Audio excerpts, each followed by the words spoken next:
Hi friends, बघू शकता कशी सोयाबीन किती मस्त उतरली. आणि बघू शकता तर आपण इथे पेरलेलं बियाणं आहे फुले संगमचं बियाणं पेरलं आहे. आणि त्यामध्ये विषय असा झाला आहे की जे बियाणं आपण पेरलेलं आहे इथून तिथून यावरामध्ये पेरलेलं आहे आणि इकडे पण पेरलेलं आहे. आणि सध्या विषय असा झाला आहे की काँग्रेसचं गवत खूप झालं आहे. हे काँग्रेस काही गवत गेल्या जाईना त्याच्यावरती बघ आता रामाजन मारू काहीतरी झालं तर गेलं तर बरं होईल.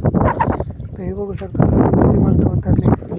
तर जे छोटा ट्रॅक्टर असतो ना आपलं जे वगैरे मशीनने पेरलेली आणि 11वरती पेरलेली आहे त्यामुळे ती एकदम मस्त उतरली. तुम्ही बघू शकता बा. आणि एकदम भरघोस उत्पन्न जसं तसं सरासरी एकरी 4 क्विंटल 8 क्विंटलपर्यंत उत्पन्न होऊ शकतं सोयाबीनचं. आणि सरासरी भाव असतो म्हटल्यावरती 40,000 रुपये तर मोकळे होऊ शकते.